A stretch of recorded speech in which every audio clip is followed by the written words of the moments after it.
Hey guys, so I wanted to explain to you, if you guys haven't seen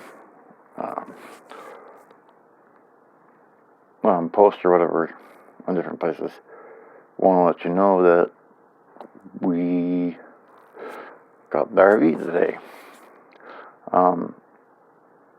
and I did some looking around, and I traded my very large 75-inch TV straight across for this motorhome. So basically in zero to get it. Right now it's at the mechanic shop trying to get it, or it's going to get it running there. The guy really didn't have, first of all, it's about an hour to drive there, and where it was at, there was really no room to work on it. So, with it being that far away and just the gas costs to go back and forth, if I had to do it multiple times, it's cheaper just to have somebody get it running, and they can. It's also worth not having the aggravation, by the way. Not that I can figure it out. It's a 79 Chevy Eldorado. I think I'd have to double check, but from looking at it, I think it's about 25 or 26 foot Class C. But the engine that's in is a 350. It's a 350 4-barrel carburetor. Or 350 with a 4-barrel carburetor, I should say. So it's very simple and easy to work on. But where it was at and the distance made it so that I made the choice to let's have this guy try to get started. Now, I did try to get it started, but there's something, I think it's probably got a wire loose or something, just where the ignition's just not kicking on like it's supposed to. So, but the thought process here is what the plans are. Should be about next week, the 16th or the 17th of August, which is a week from now, or a week in a day. If he's done with it by then, which he should be, because like I said, I don't think it's going to be very complicated. I think I put a brand new carburetor on it. So it's got all kinds of stuff that's already been done to it that made it worth it to take it to a mechanic. If somebody put a $300-400 carburetor, brand new carburetor on it,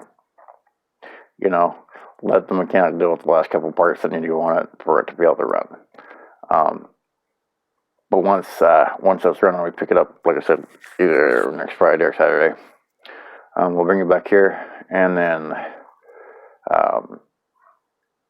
that first day, I'm going to start pretty much gutting the inside out.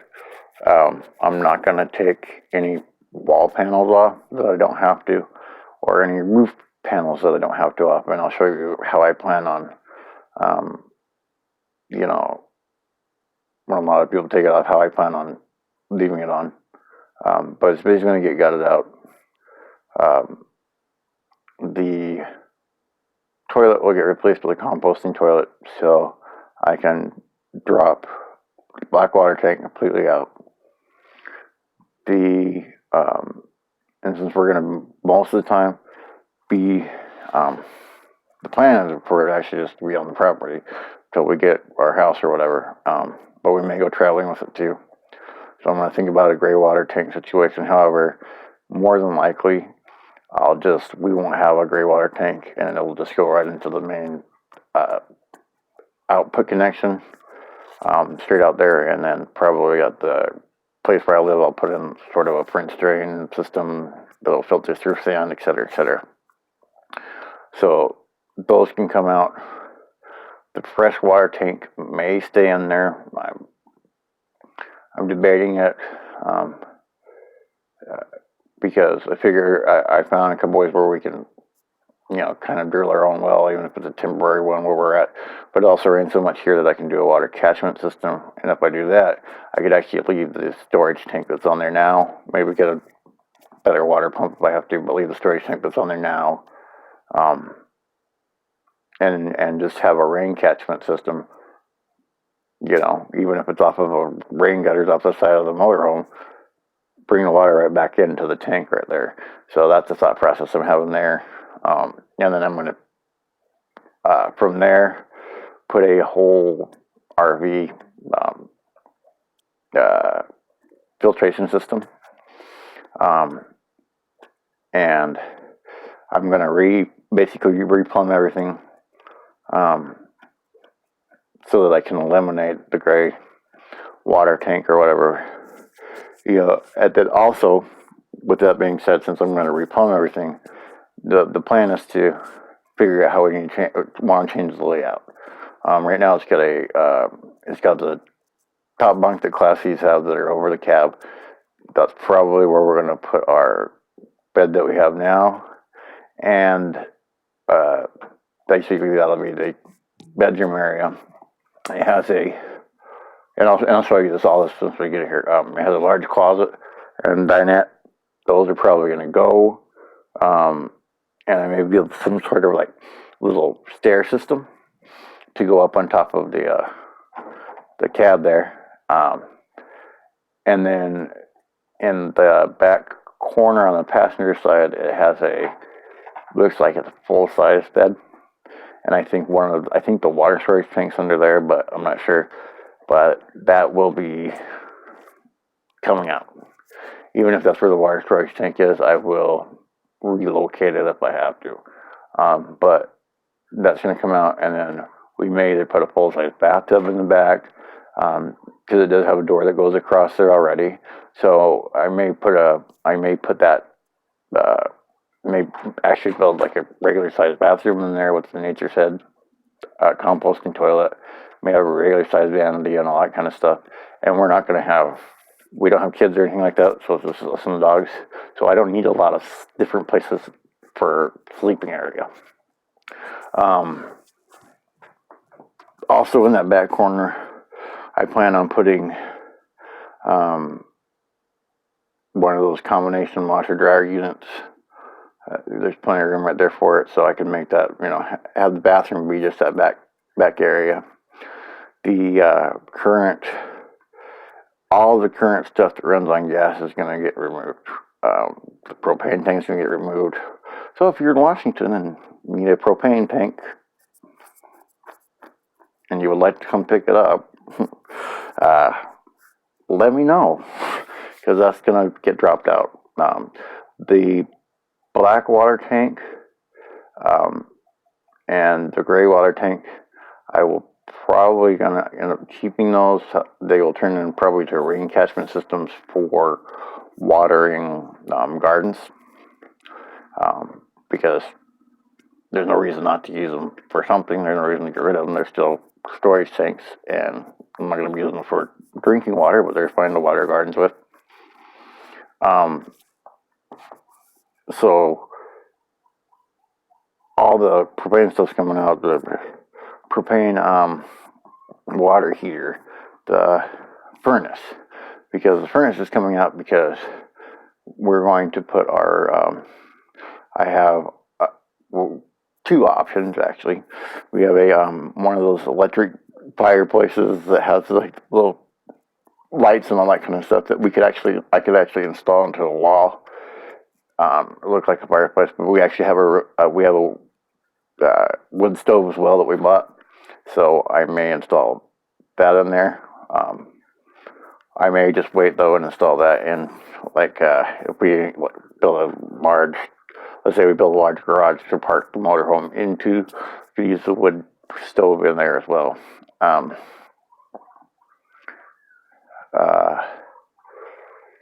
So I don't need electric furnace in there, not electric furnace. The gas furnace is going out. The gas water heater is going out. There's a couple of different options I've been looking at from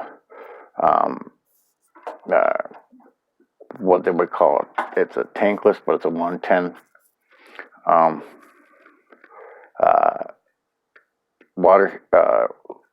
tankless water heater. But there's also ones that I found. It's a 7-gallon one, and that's going to run me about $250, brand new. But it's about a 7-gallon one, and if you really think about it, the only thing, if you're using hot water to wash your clothes, This is very specified. Most of the time, washing your clothes in hot water is just a waste of the energy it takes to make the hot water. And they've actually done some studies and found out that hot water and cold water, um, as long as you're using soap, doesn't change how much bacteria gets killed.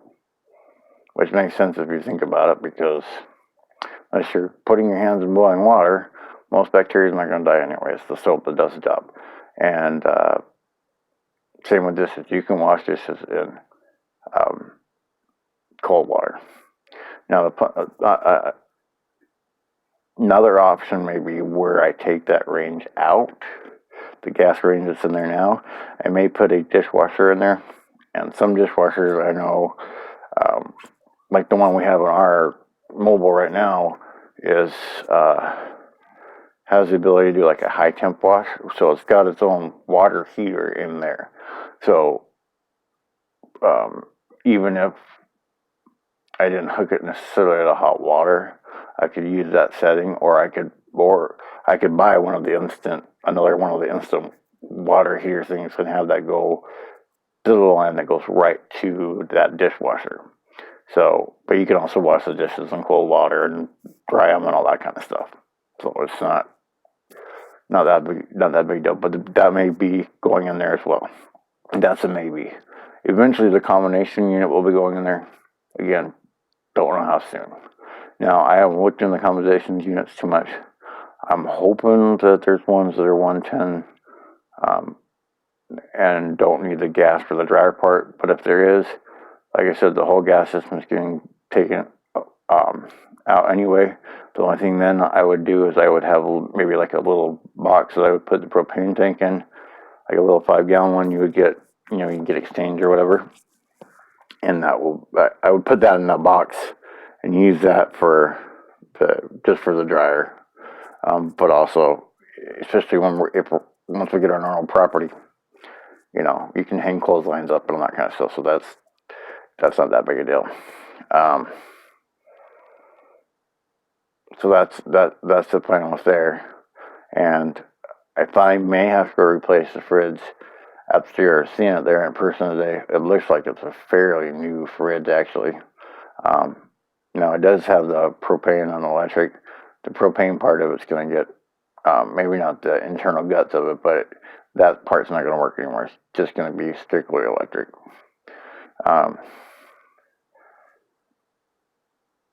And then the other thing that I'm adding to it, and I found this on Amazon, so my plan is to get this system, because even if it's not my permanent system, it will definitely get me started going. And it's $750. It's a 400-watt system, but it also comes with the inverter as well. So once I have that hooked up, since everything's basically going to be electric, I don't have to have the gas in there anymore. I don't have to worry about the propane anymore or anything like that, because if you're relying on propane for cooking and heating, it's no different than relying on the grid to supply electricity or whatever. That can go away pretty quickly. But with the solar panels, I feel at least that way, since we're running mostly on electricity, that way I don't really have to worry about anything at that point. And with the small amount of that stuff we actually use electronics wise, I mean, it's more than enough to power what we need to power. So that's the plans right now. Obviously, when it gets here, we'll see. But day one's probably going to be taking stuff apart, and if I can borrow it that same day, we'll be pressure washing the outside of it as well. So just stay tuned, and I'll tell you more about the motorhome named Roger El Dorado. Let's see, don't procrastinate, terminate. Roger, Eldorado terminated.